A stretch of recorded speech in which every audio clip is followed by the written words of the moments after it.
I'm a 28-year-old guy, and I was supposed to be enjoying my honeymoon in Hawaii today with my life partner Brenda, who's 27. But here I am, writing this Reddit post about the same woman who's now a part of my life. Yesterday was my wedding day, and it was supposed to be the happiest day of my life. However, it turned into a nightmare when I found out that the woman I married just a few hours ago had been fooling around with my best man right before we exchanged our vows. Our wedding was a 2-day affair, starting with a bachelor party and a bachelorette party on the day before the wedding, followed by the actual wedding ceremony yesterday. The plan was for us not to see each other during these 2 days, and I'd only lay eyes on her at the altar. That's how it was supposed to go down. We had our pre-wedding celebrations separately, even though they were held at the same venue. The groomsmen and bridesmaids had the freedom to crash each other's parties, but the bride and groom were off limits to each other. It was a blast. We partied separately and got pretty wasted, eventually passing out around midnight. The next morning, I woke up, got myself ready, and we headed out to welcome our parents. We even went to pick up our grandparents from the airport, and the wedding proceeded according to plan. The ceremony was followed by a lovely lunch, with friends and family toasting to our happiness. Everything seemed perfect up to that point. However, in the middle of all this, I had to use the restroom and overheard the janitors gossiping about witnessing the bride getting intimate with the best man. I stayed hidden and listened to their whole conversation, and that's when things took a crazy turn. One of them claimed to have witnessed the bride, dressed in her wedding gown, passionately kissing the best man in the restroom. I stayed hidden and eavesdropped on their entire conversation. The janitors were convinced they had seen the bride, in her bridal attire, getting cozy with the best man. The other janitor mentioned he had seen the best man entering the bride's room early in the morning, assuming he was the groom, but later realized his mistake. I couldn't resist staying hidden and listening further. When I finally emerged from my hiding spot, all 3 of them were taken aback by my presence.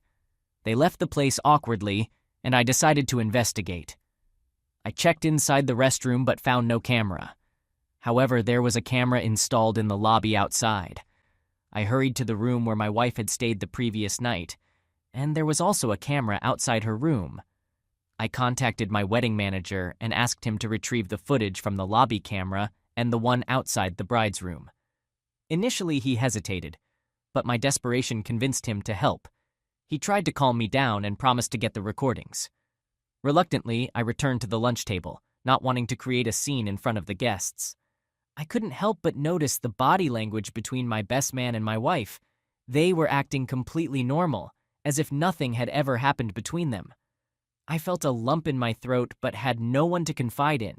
Both my best man and my wife were the most significant people in my life that day, and they had both betrayed me. My restlessness must have been apparent because Brenda and others asked if I was okay. I looked pale and was trembling with anxiety. People were dancing and tried to encourage me to join, but I declined, citing fatigue. When my best man asked Brenda for a dance, it would have been a joyful sight if this had happened before my restroom break. However, now it disgusted me to see them together, knowing what they had done to me. As I watched them dancing, I couldn't help but imagine what they might have done the previous night. I know it sounds pathetic, but I couldn't help but imagine the details of how they had betrayed me. After a while, I received a text from the wedding manager informing me that he had obtained the recordings. I asked him to meet me in my room. Brenda was engrossed in conversation with the best man and other groomsmen. I headed back to my room, collected the footage from him, expressed my gratitude, and requested him to leave. I instructed him to inform anyone inquiring about me that I wanted some alone time. He nodded and exited the room. I locked myself in, my hands trembling as I prepared to view the recordings. I knew that my life was about to change dramatically. As I played the footage of our wedding day from the lobby camera, I witnessed my best man entering the men's restroom. Subsequently, when it emptied out after others had finished using it, he likely locked the door from the inside and summoned Brenda. She discreetly entered the restroom, and they remained locked inside for approximately 10 to 12 minutes. Meanwhile, a few other men attempted to use the restroom, but the door was bolted shut. Eventually, they must have alerted the security or janitors. A janitor came, knocked on the door, but received no response. He directed 2 other men to use a different restroom upstairs. The janitor returned with a key, unlocked the door, and Brenda hurried out of the restroom. Tears welled up in my eyes. This was enough evidence to confirm what had occurred between them. However, my curiosity got the best of me, and I felt compelled to review the footage from the previous night. What I saw was a premeditated and deliberate act of betrayal. They were getting intimate in the lobby while heading toward her room, his hands all over her. I could only imagine what transpired once they entered that room. I cried like a baby, realizing that my wedding day had been ruined by the most important people in my life. I stood in the room, crying and cursing my fate. There were multiple knocks on my door and my phone buzzed incessantly with texts and calls. I reached out to the event manager and requested that he inform everyone to give me some space. He complied, and the knocking ceased, but Brenda continued to text me to check on my well-being. I eventually turned off my phone, yet my restlessness persisted. I stormed out of the room and found that nearly all the guests had departed. Only a small group of family members, including both sets of parents, siblings, and a few close friends, remained. The best man had also vanished from the scene. Brenda was in tears. Her maid of honor, her parents, and others were consoling her. As soon as they saw me, everyone rushed over. My mom gave me a hug and asked what had gone wrong, but Brenda kept her distance. Maybe she and the best man had some idea of what had transpired. I looked at her and admitted, "I'm canceling the marriage right now." She burst into tears, and the rest bombarded me with questions. I switched on my phone and showed her father the footage of Brenda getting intimate in the lobby. The shock on his face said it all, and everyone grasped the situation. I decided to leave the venue. The event manager contacted me for the final settlement, but I told him to take care of it with the bride, making a scene at the venue.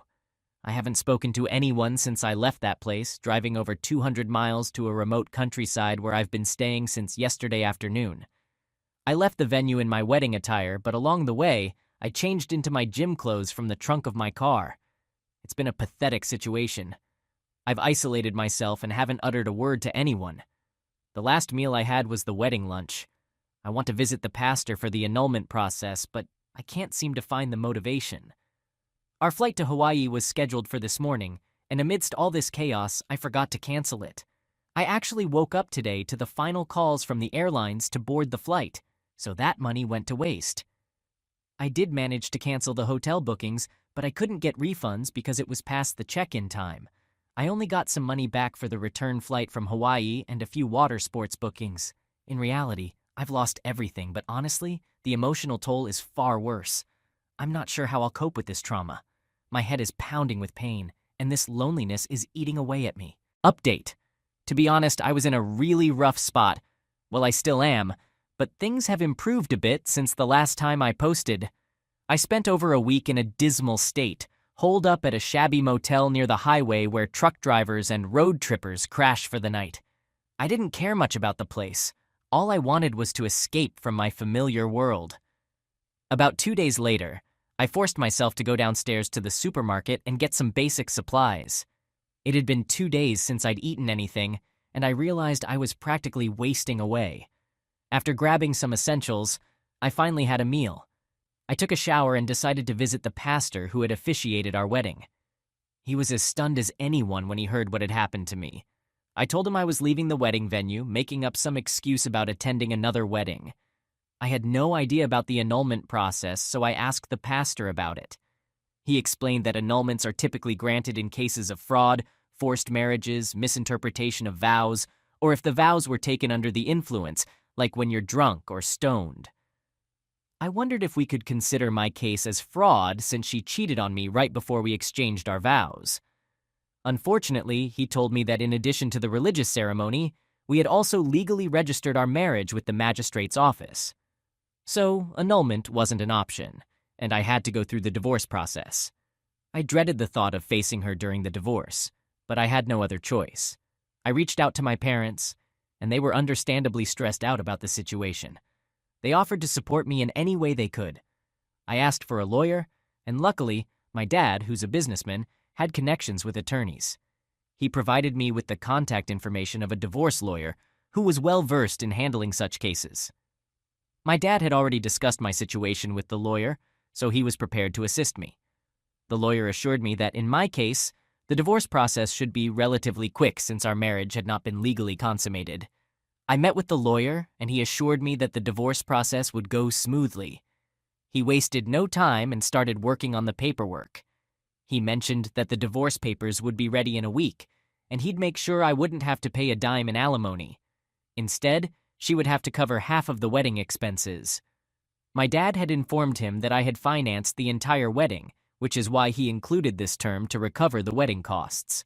I also learned that my dad had settled the payment with the wedding planner. After I left the wedding venue, Brenda's parents promptly left as well, publicly disowning her. Her maid of honor accompanied her, and they departed together. Eventually, only my parents and grandparents remained, gathering my belongings from the wedding and settling things with the planner. My mom handed over the keys to my house. Brenda has moved in with my parents. She reached out to my mom, apologized, and requested her help in reconciling our relationship. Mom made it clear that she wouldn't interfere in our affairs, leaving the decision entirely up to me. Some people questioned in the comments about my choice of best man and how I could have someone like that in my wedding. Let me explain. He's been my friend since college, and we've known each other for a decade. Although he lives in Seattle now, whenever he's in town, we catch up and spend time together. Despite the distance, we've always stayed in touch. When I told him about my wedding, he was even more excited than I was. He flew down a week before the wedding and helped with the preparations and shopping. He's more than just a friend. He's like an extended family member. This wasn't the first time he had met Brenda, and he had never acted inappropriately before. We used to hang out together whenever he visited, even after I started dating Brenda. As for what he was thinking when he crossed the line with my wife before the wedding, I didn't want to dwell on it at the time. All I wanted was some peace of mind. Now let's talk about my soon-to-be ex-wife. We dated for 2.5 years, and even after deciding to get married, we waited for 5 months. During all those years of knowing each other, I never noticed any red flags. She was sweet, understanding, and never made advances toward my friends. Even when we hung out with my best man, there was never anything suspicious.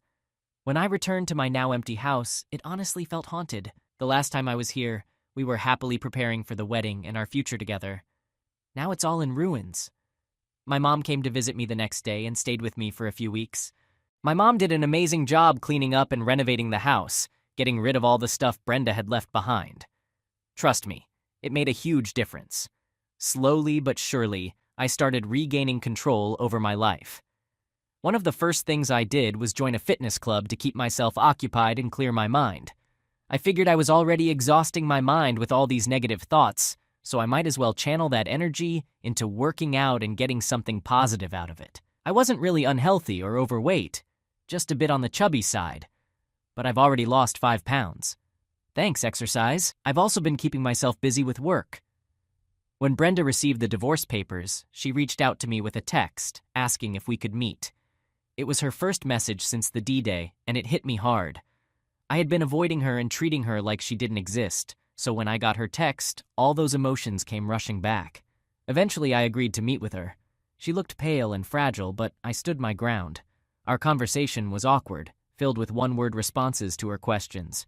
It was all very general, and honestly, talking to her felt strange.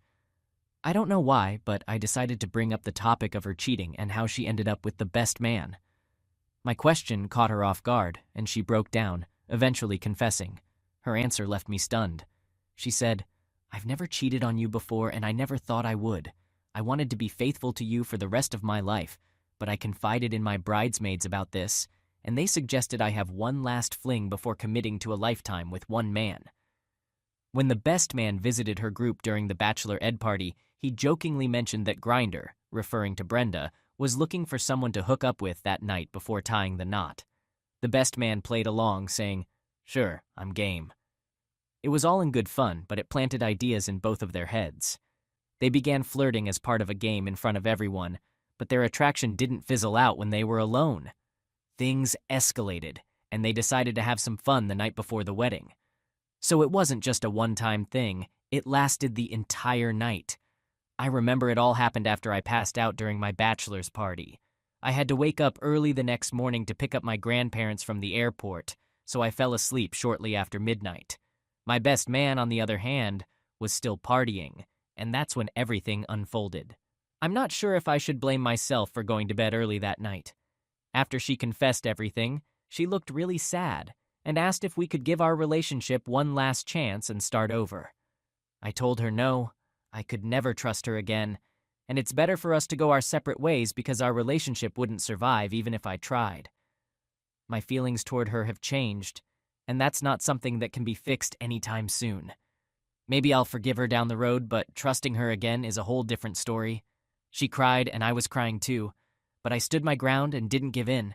She signed the divorce papers after that and sent them back to my lawyer. So the divorce is all settled now. I'm moving forward with my life, taking things one step at a time. I'm focused on my work, improving my skills, and trying to keep my drinking habits in check, which got a bit out of hand during the divorce. My mom and sister suggest I start dating again, but I'm not jumping back into the dating game anytime soon. Honestly, it's always a bit suspicious when your best man or maid of honor seem more excited and eager about your wedding than you are. It's like they're overcompensating for some intense guilt. In this case, the best man even disappeared, avoiding me after the wedding. The last time I saw him was on my wedding day, dancing with Brenda. I'm sure she must have updated him about our divorce. There was a lingering fear that they might get together after our divorce, but eventually I moved past that feeling of insecurity. Update: Brenda and I never crossed paths again. After moving out of my house, she stayed with her best friend until the divorce was finalized. I don't have any updates about her after that. I blocked her on all social media platforms. As for the best man, he completely ghosted me after the wedding day. The last time I saw him was at my wedding, dancing with Brenda. I'm pretty sure she informed him about our divorce. There was a worry that they might continue seeing each other after our divorce. But I've moved on from that insecurity. A few days ago, I ran into one of my college friends, who was also friends with the best man. He had attended my wedding as a groomsman. I hadn't kept in touch with anyone after the wedding, not even on social media. He told me that the best man was cheated on and dumped by his fiancée. Apparently, some of the groomsmen had heard that the best man was with my wife the night before the wedding, and when he left the venue after I locked myself in the room, they put two and two together. Eventually, news of my divorce got out, and they connected the dots. He mentioned that he lost touch with the best man for quite some time after that incident. However, coincidentally, he received a job offer from the same company where the best man worked, and they started crossing paths at the office occasionally. The best man was dating a coworker and even got engaged a month ago, but their engagement ended abruptly the day after it happened.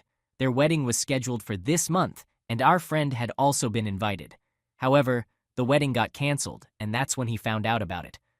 During an office party, the best man got drunk and confided in our friend, revealing that his fiancée had cheated on him, leading to the cancellation of the wedding. Our friend tried to console me by saying that the best man had experienced some karma for what he had done to me. I replied that I had moved past feelings of revenge and betrayal. When I was the one being cheated on, I had desperately wanted to ruin the best man's life, but now I simply don't care about either him or Brenda. They are like ghosts to me and hold no significance in my life. As an update for the Reddit community, I'm currently dating a wonderful woman from my office. She's a strong single mom with an adorable daughter, and I can't stop admiring their cuteness and their personalities. It's too early to determine if marriage is on the horizon, but her presence brightens my life. Last month, I introduced her to my parents during a dinner, and they absolutely adore her daughter. It was a heartwarming sight, and while we'd like to move forward with this relationship, we're both cautious and prefer not to rush into things. Perhaps we'll take a couple more years before considering marriage if it even happens. We might start living together soon, though. Story 2. I made a terrible mistake, and I lost the only man I've ever loved because of my selfish beliefs. It devastates me to think that I've caused him pain, but what's even more heartbreaking is realizing that he's gone from my life forever. I wish we could have fixed my mistakes and stayed together. I had a loving partner and friend, but I chose to throw it all away for meaningless flings with random guys. I was just 20 years old when I met my future husband Danny at the library. He handed me a book from the top shelf, and that simple act led to a conversation, and we exchanged numbers. Danny wasn't what you'd call a looker, but he had this irresistible charm about him. Our friendship quickly grew into a romantic relationship. He was my first in so many things. My first date, first kiss, first love, and my first experience. But for him, I wasn't the first, and that made me feel inadequate. He had more experience than me, which left me with doubts. When he proposed, I felt a mix of happiness and fear. I worried that maybe I had made the wrong choice for a life partner because I had no one else to compare Danny to. That's when I first suggested an open relationship, thinking it could help me gain more experience before our wedding. I was being selfish, thinking maybe he wasn't the right one for me. Danny was furious. He made it clear that he didn't want to share me and that he saw me as his future wife. His words touched me deeply, and for a while, I forgot about the idea of an open relationship. I agreed to become his wife. Our wedding was a small but joyful affair, surrounded by our family and friends. The first year of our marriage was wonderful, but eventually those nagging doubts came back. I worried that marriage had taken away the exciting adventures I could have had. My friends would share their stories of flings and excitement, and I had nothing to contribute. So I decided to talk to Danny about it. I initially hinted at the idea of an open relationship, but his reaction showed me that I might lose him if I pushed further. I even suggested spicing up our bedroom life a bit. His blunt and uncompromising response frustrated me. He said he would leave if I went through with it. I felt he was setting unfair boundaries, especially considering his own dating history before me. Why couldn't I do the same? A few months later, I brought up the topic again, hoping for a different response, but I received the same stern answer. Looking back, I realize how selfish I was. I married him while harboring an interest in other men. My thoughts wandered, all while naively hoping to maintain Danny's love. Now I can't help but despise myself for betraying the most important person in my life and giving in to temptation. There's always something that triggers our base desires, and in my case, it was Bob. He was a massive man, built like a bodybuilder, and his snug clothes highlighted his bulging muscles. He effortlessly drew the attention of women, exuding the confidence of an alpha male. Bob was transferred to my department and became my direct supervisor. This meant daily meetings alone together. He was in his 30s, older than both me and my husband. He had a flirtatious manner, always speaking in a seductive tone that made it challenging to remain strictly professional around him. One evening, Bob surprised me by asking if I'd like to grab drinks after work. I couldn't believe it. Was he genuinely interested, or was it just polite conversation? My mind raced, but I couldn't turn him down. We headed to a nearby bar where I ended up drinking too much. Our conversation shifted from formal to intimate, and I found myself confessing my desire for more than just being a faithful wife to one man. I spilled everything, from the idea of an open marriage that allowed freedom without guilt to my attraction toward him. Bob inquired if I had discussed this with my husband, and I told him that I had, but my husband didn't share my perspective and had said he would leave if I pursued it. Bob then suggested that I shouldn't seek permission, but instead present it to my husband as a done deal. He proposed opening up my marriage so I could explore this without needing Danny's consent. Looking back, Bob was the epitome of bad decisions, the type of person who gives terrible advice under the guise of it being for the woman's benefit. Now I realize that he just wanted to sleep with me, but in that moment I was grasping for any justification for my desires. That night, Bob took me to a hotel and made me feel like the queen of the universe. I know Danny made me feel that way every day, but experiencing it with another man made me feel like a giddy teenager again. When I got home, my husband was already asleep on the couch, as if he had been waiting for me to return from work. I quietly sneaked into the bathroom to wash away the smell of alcohol and unfamiliar cologne. Then I woke Danny up and told him I needed to discuss something important. He replied that he also had some important and happy news to share, which he wanted to tell me first. A delighted smile lit up his face as he listened attentively, but it vanished within seconds. However, I didn't care because I had already made up my mind that I was doing the right thing. I simply stated that I wanted to spend time with other men, and it would be great if he could support me. I desired other men, and I wanted him to allow me the same freedom he once enjoyed with other women. Otherwise, I couldn't be happy with him. It pains me to think about the hurtful words I spoke to the person who had once cherished me. Those words still haunt me, and tears well up every time I recall that moment. How foolish I was. He stared at me for a long time, then bowed his head in defeat. After sitting in silence for what felt like an hour, he muttered, "Well, if that's how you feel, then fine by me." He got up and walked away without ever sharing his joyful news. The very next day, I eagerly surrendered to my boss's advances. We had an affair on his desk, and that was just the beginning. Bob became my first lover after Danny, but far from my last. I started going out on Fridays with colleagues to their favorite pub, and sometimes woke up on Saturdays in the arms of a stranger I never saw again. I had become promiscuous, all while believing that Danny had come to terms with it. I continued sleeping with different men almost daily, but after 2 months, reality slapped me in the face. One Friday, while getting ready for work, Bob came by to pick me up, assuming my husband had already left for the day as usual. I thought we could seize the opportunity for some intimacy before heading to the office. However, to my surprise, Danny was still at home. He answered the door to find Bob standing there with flowers in hand. I couldn't make out their conversation over the noise of the shower. When I emerged, they were conversing amicably, as if everything was normal. Danny never displayed any emotion. No anger, hurt, disappointment, or sadness, just smiles or frowns. I genuinely thought he was completely okay with our open marriage. My naive, childish mind failed to see that I was only hurting myself. During the drive to work, Bob teased me about how well my husband seemed to have accepted the concept of an open relationship. It happened on a Friday. Bob and I booked a room with an incredible view of the city skyline. That night, we shared passionate intimacy. I returned home the next day on Saturday. As soon as I stepped inside, I sensed that something was amiss. An unusual silence hung in the air. My husband and I never worked on weekends, and he would usually have his favorite music blasting through the speakers. I peeked into our home gym, but he wasn't on the treadmill like he usually was on Saturday mornings. Hoping to find some sense of normalcy, I made my way to the kitchen, expecting him to have made coffee as he always did.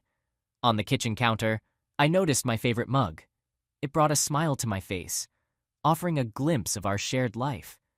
I reached for the mug, hoping to take a sip, only to discover it was empty. Inside, I found an envelope with a letter. I can't recall the exact words now, but I've kept it as a painful reminder of how I let a beautiful marriage crumble for the sake of casual flings. I'm deeply disappointed in myself. I've made many foolish mistakes, but losing Danny is my most profound regret. The note revealed that Danny had left for a month-long business trip to Canada. Upon his return, he intended to initiate divorce proceedings. He expressed regret for marrying me and spending so much time together. Next to the letter, there was a plane ticket and a passport with my name on it. A message on the back of the ticket read, "Remember the news I mentioned 2 months ago? Here it is. My company was willing to cover both our accommodations in Canada. They even offered you a job there. But what struck me the hardest was finding his wedding ring at the bottom of the mug. It was like my world crumbled right before my eyes. I spent the entire day just staring blankly at that mug, unable to eat or drink, lost in despair. What followed was a deep depression as my life slowly fell apart. The very next day, almost as if it was planned, Danny's best friend showed up to collect all his belongings. I cried uncontrollably as I watched him and some movers take away nearly everything that belonged to my husband. Danny's friend gave me a disgusted look and called me a derogatory name.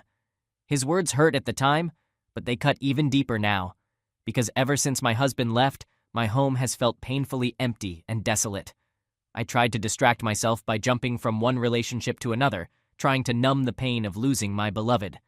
And then, barely a week after it all happened, Bob requested a transfer. When I asked why and mentioned that I thought something special was developing between us, he coldly replied that he was moving on now that the excitement was over. I felt utterly betrayed, and my new boss instantly took a disliking to me. My personal life was in such turmoil that it started affecting my work, and before long, I was fired due to yet another mistake. My parents and friends disowned me, thanks to Danny's buddy who spilled the beans about my promiscuous behavior. They wanted nothing to do with a woman who had thrown her marriage away for another man. In a short amount of time, I lost everyone who mattered to me. A month later, Danny returned from his trip and proceeded with our divorce. I pleaded with him multiple times to listen and even suggested couples counseling, suspecting I might have nymphomania, but he refused to engage with me at all. By the time we officially split, I was left without our cozy home, without the support of my loving partner, and without a single soul who cared about me. I still deeply despise myself for destroying it all.